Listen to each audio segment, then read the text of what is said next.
It's time to take a ride on the Steelers Afternoon Drive with our co-hosts, Alan Saunders and Zachary Smith.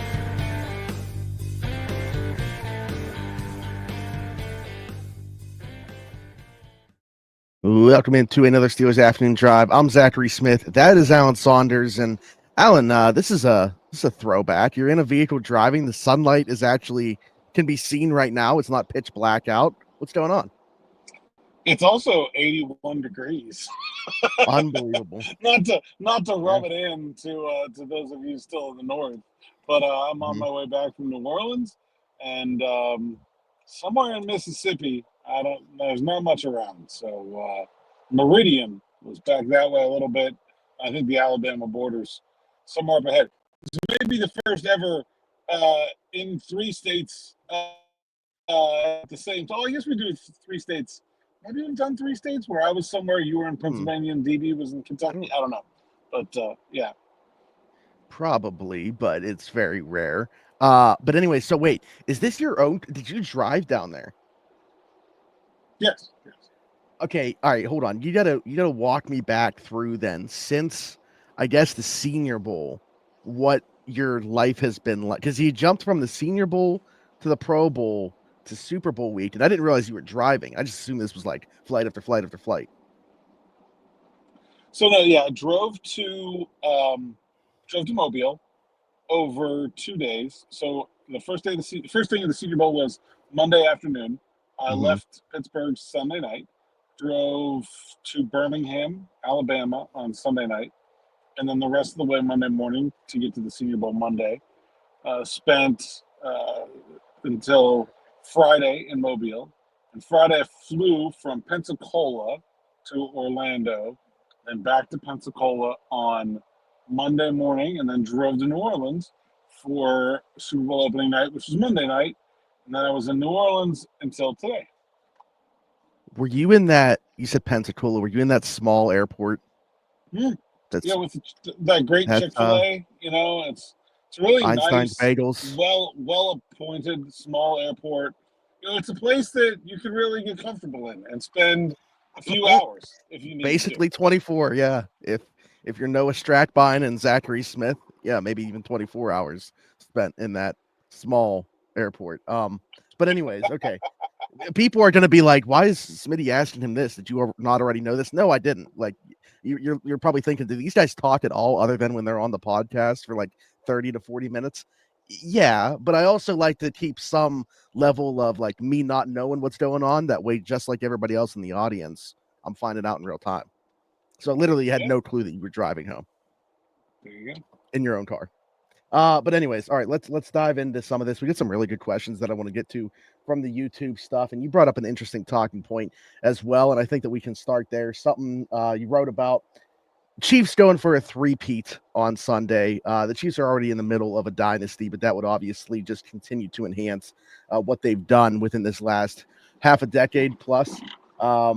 And it's interesting to think about where they are and what the conversation will be if they do put that stamp on it on Sunday compared to, the Patriots dynasty, or even to make it relate to us and hit a little bit close to home, the Steelers teams of the 70s as well. Let me say something controversial first to start this conversation. The 70s Steelers are still the greatest dynasty in the Super Bowl era of the NFL. Even though the Patriots won 6 Super Bowls. The Patriots won 6 Super Bowls over a 17-year span. Only one guy won 6 Super Bowls. Nobody, no Patriot other than Tom Brady won more than 3 of them. They basically just have 3 Super Bowl dynasties connected by Tom Brady. Like, it's not one thing. It's not one thing that's comparable to 22 Steelers winning 4 Super Bowl rings in a 6-year span. Like, that's different. And to me, certainly the Packers had been really good in the 60s. But that was before the merger, before the NFL was a national thing. 12 teams for a good portion of that. I feel like the 70 Steelers are the standard for what it means to be a dynasty. And I feel like the Chiefs are on the cusp of surpassing that. So to kind of go back to the Patriots thing, to you, like, when is that cutoff point? Like, how many Super Bowls within a how many season span? I don't know that it's about the number of seasons, but it's about the continuity. Like, if the Patriots have won all those Super Bowls with the same team, I think I would be on board with that. But they literally, nobody. Like, in fact, very few Patriots even won 3 Super Bowl rings. I think it's just like Gronk and Adam Vinatieri, and I mean there are a couple, but like not very many. So yeah, I think it's. Again, I'm not trying to take away anything from the Patriots. I just think when you look at a dynasty, and you're talking about team dynasties, you're not talking about 20 years. Like that's something else.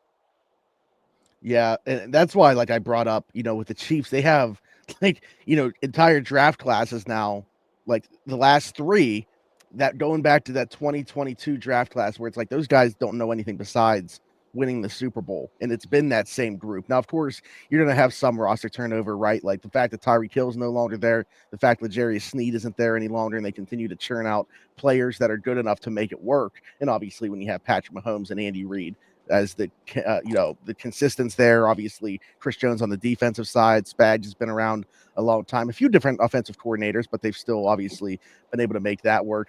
I mean, I fully understand what you're saying. I guess I've never really thought about it like that. When you break it down to the point where it really was 2 different runs combined by one guy, in Tom Brady, who then went and won in Tampa Bay right after leaving as well. Yeah. Yeah. Well, and I think the thing, like the Chiefs will have, I think 5 or 6 guys that'll have won all 4. It's not anything like the 70 Justin Steelers, Watson, but baby. you have to acknowledge that like free agency, salary cap, it's a whole different world in terms of attempting to keep a team together. The fact that Patrick Mahomes, Travis Kelce, Chris Jones, like those 3 guys have been, Harrison Butker, they've been consistent throughout. And that 2022 draft class, which includes Sky Moore, who I talked to for this story from New Kensington, PA. Like the fact that they're in their 3rd year in the NFL and they've never not been in the Super Bowl, like that's insane. It is. And so for you, with a win on Sunday for the Chiefs, in your opinion, would that surpass the 70 Steelers? I think it would. I think the fact that they won 3 in a row, which no one has ever done, 4 in 6 years, which is what the Steelers did, but also went to another one in that span. And to do it in an era where it's so much more difficult to have that level of cohesion and continuity. Before free agency, once you build a really good team, you kept a really good team for a long time. It's not easy now. And I really do think the Patriots were a different brand of good team, where like they were not the team that tried to keep everyone together and they were like the anti-continuity dynasty, right? Like they just like recycled their parts constantly. I feel like the Chiefs are much more the like spiritual successors. How about that? To like what the 70 Steelers were in terms of building a big team, keeping the big parts of it together for a long run, and winning a whole lot of Super Bowls. Yeah, no, it's certainly impressive stuff, and again, that's why it probably sounded terrible when I said it, and people were probably thinking, "What's going on? Is everything okay with this guy?" But when the Chiefs beat the Bills, my first tweet was, "What's the point?" As a football fan, we're in this run right now, and as a Steeler, or honestly, anybody that's not a fan of the 2 teams, going directly from the Patriots run into this Chiefs run. What a miserable existence for football fans that are fans of any team besides those 2 that we're especially in the AFC. Yep, especially in the AFC. Yeah, at least in the NFC, I guess you're getting there. And like Philly, insane Super Bowl. One of my favorite to watch is somebody that was impartial to it when the Nick Foles beating the Patriots. One of my favorite Super Bowls of all time. But few and far between where other teams have had their moments. Who are you rooting for Sunday? And does a feeling that the Chiefs would, in some ways, equal what the Steelers have done play into that at all? Maybe now. I wasn't really thinking about it like that. This is the first time that I'll be rooting again. Like the first time that these two teams matched up, I was rooting for the Chiefs, but now I'm rooting for the Eagles. I don't want to see the three-peat. Like people are like, oh, what, you don't want to see history? If it's not my team achieving it, no, I don't really care. So no, I don't really care about seeing the three-peat happen. And now with this added information context that you put in my mind now, no, definitely don't want to see it. The only reason that I would have a little bit of pause in the first time why I rooted for Kansas City over Philly, the crossover that takes place between Flyers fans and Eagles fans, just knowing that a lot of those fans are going to be also celebrating this win if the Eagles do win on Sunday.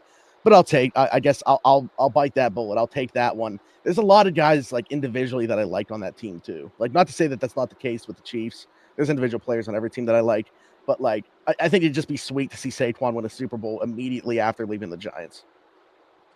Yeah, I don't generally like kind of root that way anyway, but I do I like a lot about the Eagles. I really respect the way they built their team. I think Howie Roseman has been the best general manager in the NFL for a really long time. I think Nick Sirianni kind of gets a bad rap. I think he's a pretty good coach. Saquon as a player, I've admired ever since his freshman year at Penn State, I think. Really enjoyed getting to cover him in college and now as a pro. And I want all good things for all those people. And then it just takes me back to Philly fans. And I'm just like, I get it. It's gonna be insufferable if they win this. And my wife's family, there's a lot of Eagles fans. So Alex and Danny, if you're listening right now, maybe some earmuffs here, all right? I don't want anything good to happen to a lot of those people. That's just how I feel about Philly. Yeah, man. As a person who grew up in Pittsburgh, and it's not just the Penguins and the Flyers. It's just those two cities are different places, and I think we're both happy about our differences. You know what I mean? Yeah. Okay, but to that point, with a conversation that we've had a lot of, as a Steelers fan, another reason that I would is almost out of hope that someday my team, because of the way that we've talked about the way that they need to build. So, maybe there's a small part of that as well. There you go. I also I'm agnostic about the Chiefs winning 3 in a row. That doesn't matter to me. I don't care. Yeah. I've always really liked Travis Kelce as a player. I think he's one of the best to ever do it. I think it'd be cool if he could win it and retire. I think that's a real possibility. And that'd be special. So I don't have any strong feelings about the Chiefs. Well, you know what? If we could guarantee that would be the case, I would take that trade off, I think. If I knew Travis Kelce was going to retire. Yeah.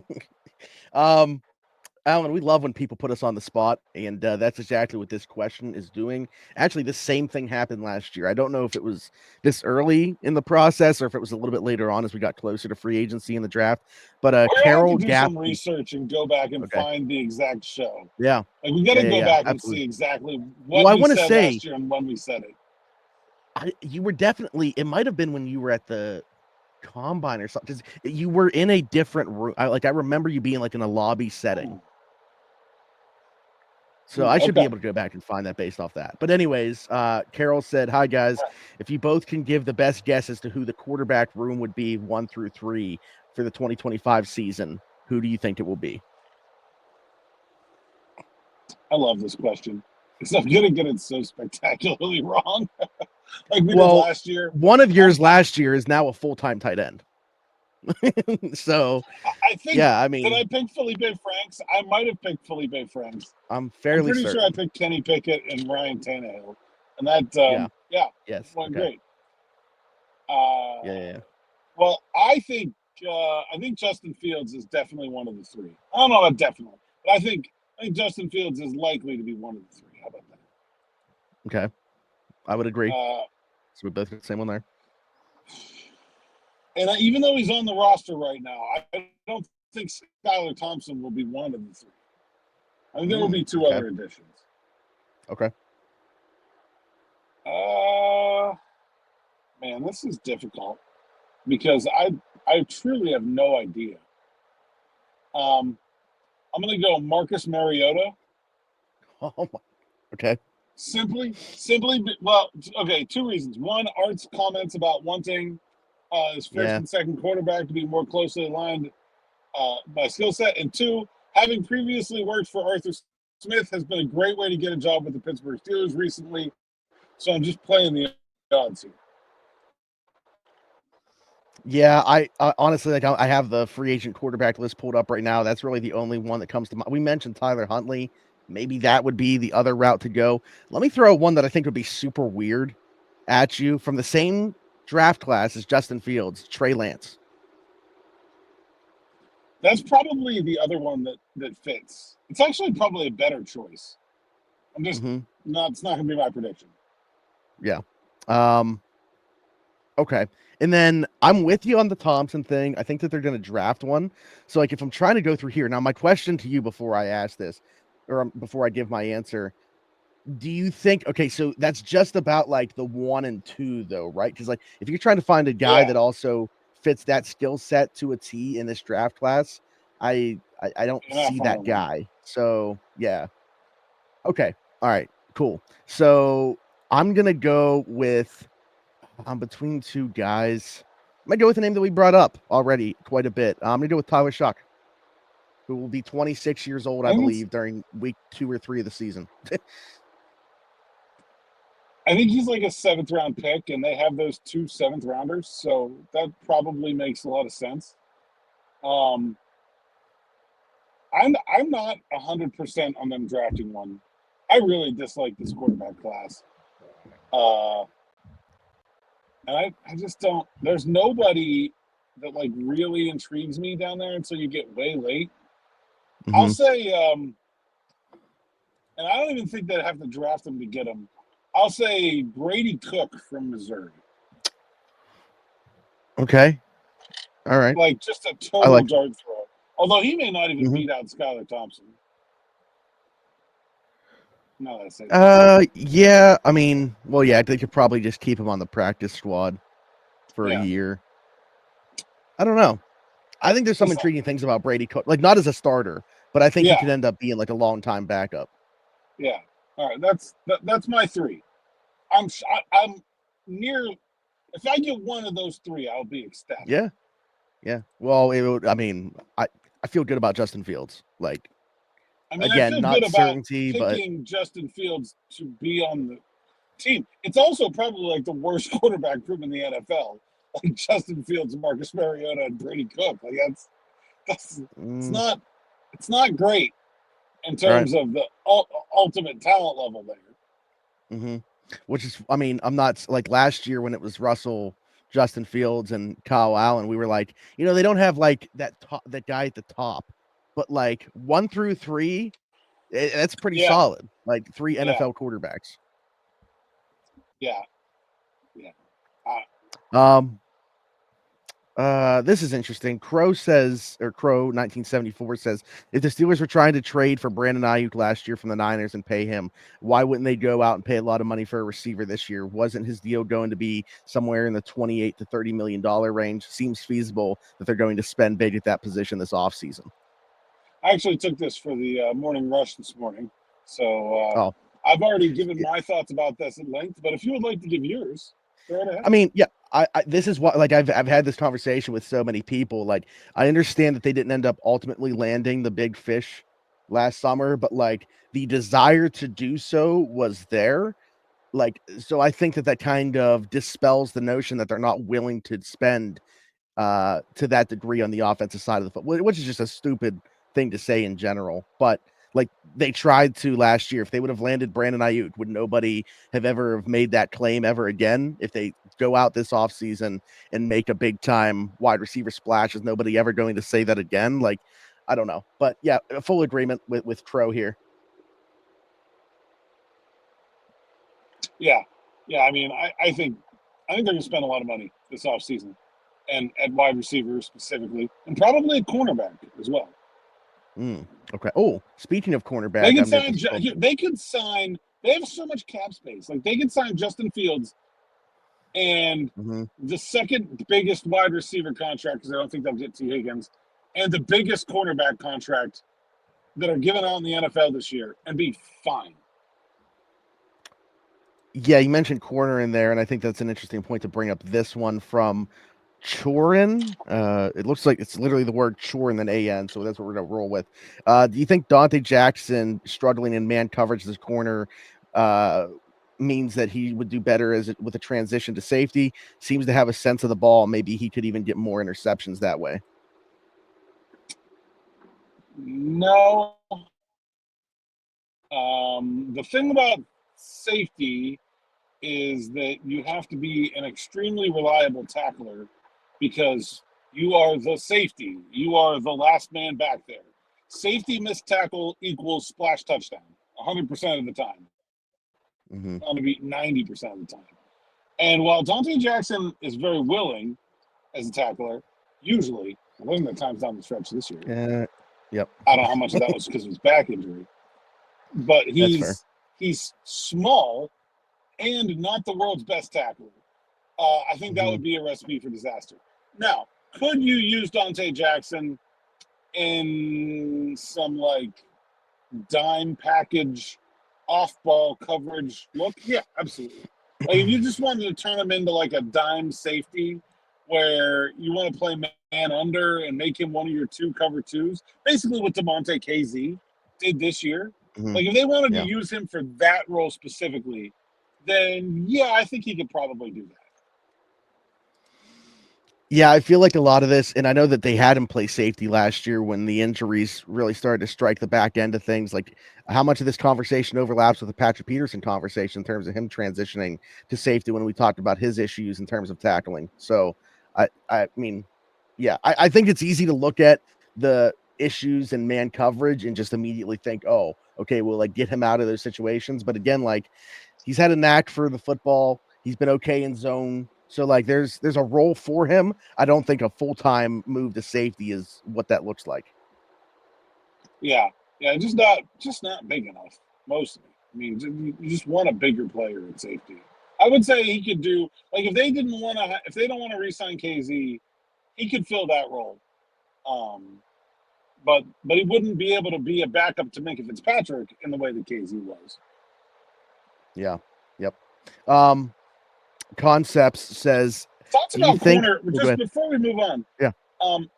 We talked about like the Asante Samuel idea, right? And having the inside outside corner. Yeah. How many corners do you think they need? Like, do you think they need two, one in the draft and one in free agency, or two in the draft or whatever? Or do you see this as like for me, I'm looking at this like if you get a guy like Asante Samuel, I'm like re-sign James Pierre and I'm good.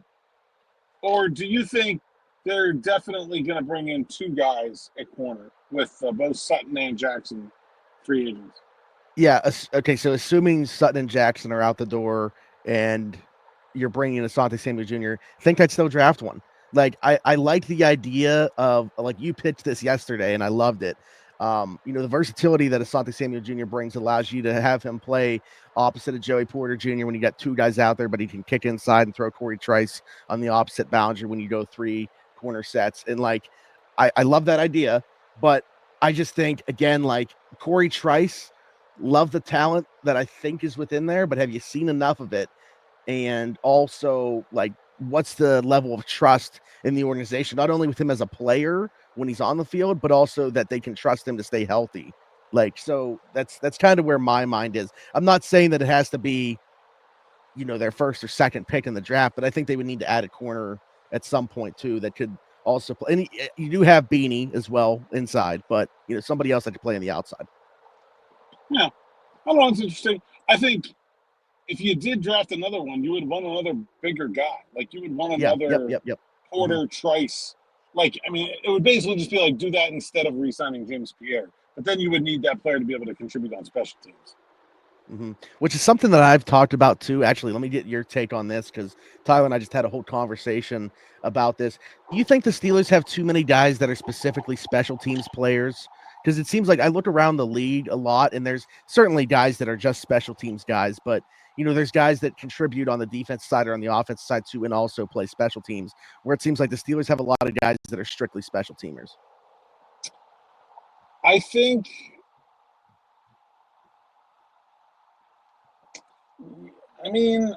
how many guys would you consider strictly special teamers on the Steelers right now? Like, obviously, Killebrew, Matakevich. Yep. Beyond that, I think just about everybody else fills some kind of role for the team. Connor Hayward, good receiving tight end, fullback, H-back type. Mark Robinson, he's probably a little young to still call, or a little old to call him like a developing linebacker, but it's certainly a guy that has played some, and you could throw out there in a pinch if things got rough and not feel like terrible about it. James Pierre, he's not the world's best corner, but like you can do way worse than him too. I don't know. I think they're probably Jeremiah Moon. Yeah. Here's what I think. I think the Steelers have tended to overpay their free agents, their special teams only guys. Like Derek Watt was making a lot of money. Killebrew makes a lot of money. I think those need to be like. I'm okay with Killebrew being the one. Like that's the way that I'm looking at it. Like I just think he's so good at what he does. I think he is, and he's a good leader of the unit too. I think that goes untalked about. Like you need someone to make that their full-time job. Like somebody has to make that their full-time job, and the Steelers have probably two of those somebodies. I don't know if two is too many.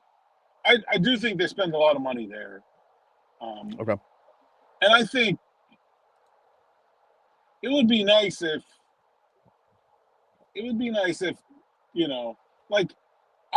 would you bring Tyler Matakevich back? No. Yeah, I wouldn't either. Like I would want a younger player with maybe like Mark Robinson can do everything that Tyler Matakevich can do. Maybe he's not as smart or as dedicated to special teams craft, but like I think there's some duplication there that they could get rid of. I think now though, where Mark Robinson has like so clearly defined that role for himself on special teams, and they've like added more linebackers where it's like very clear that he's not going to step into that role unless there's like some injuries that take place. I think he can kind of embrace being that player. Like look at some of the plays, especially down the stretch that he was making on special teams. Like, if they were, who knows what he forced 2 different fumbles on punts that they didn't recover either of them. Like, I really feel like he was starting to come into his own in terms of that role towards the end of the season. Yeah, totally. He had most of their impact plays in special teams, I feel like, this year. Certainly in coverage, anyway. Yeah. So, last one I want to get to for today. I'm going to have to carry some of these over. Concept said, hey, Alan, do you think fan expectations were too high considering Omar's still trying to fix all the bad GM work, draft picks, free agent mistakes, etc. that Colbert did at the end of his tenure? They had a bunch of cap space available last year, but meaning they weren't, in quotes, all in. It seems Omar was planning more so for 2025 and beyond.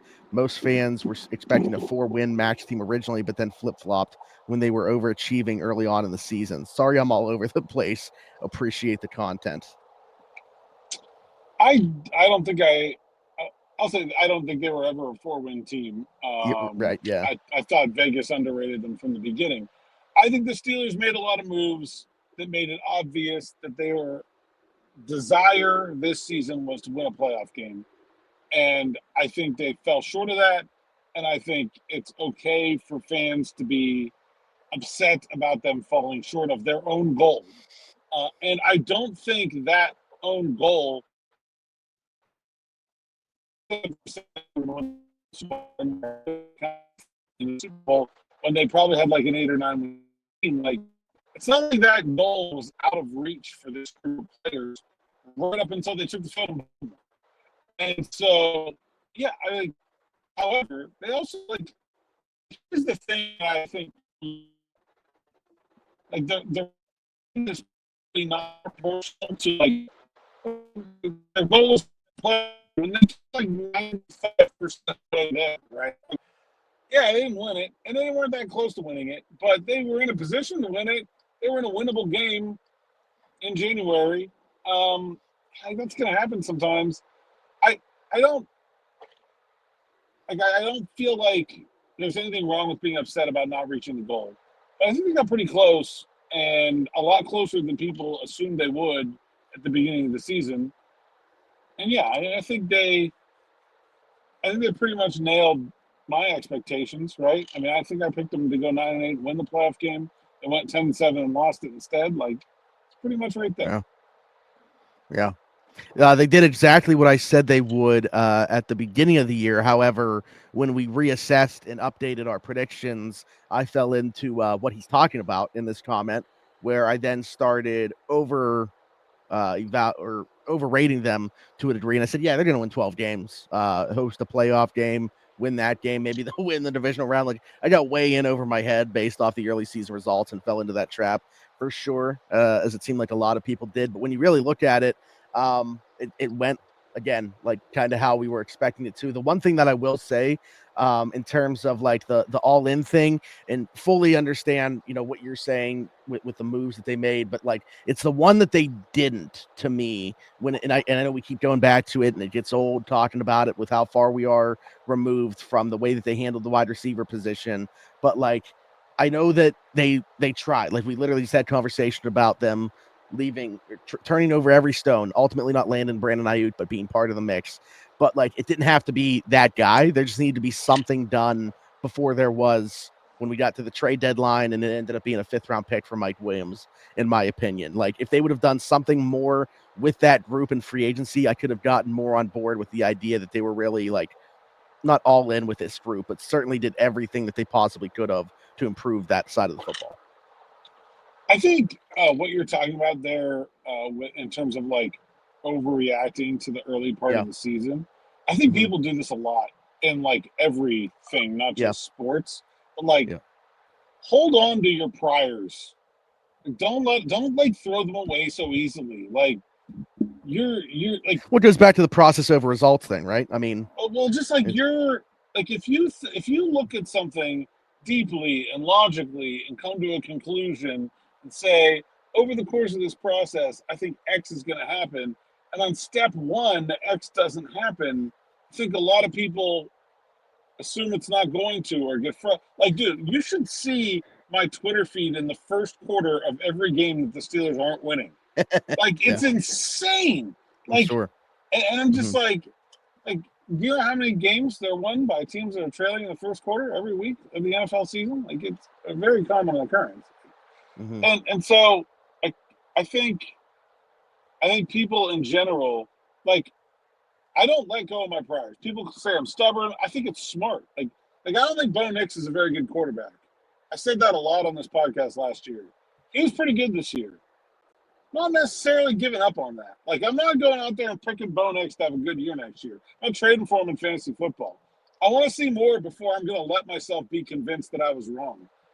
Here's another one. I thought Malik Willis was better than Kenny Pickett. And I don't think at any point did I ever give up on that. And now, right now, Malik Willis looks like he's probably better than Kenny Pickett. Like, hang on to them, man. You're smart. If you figured out that that's what's going to happen, like, don't throw it away just because something else is in your face.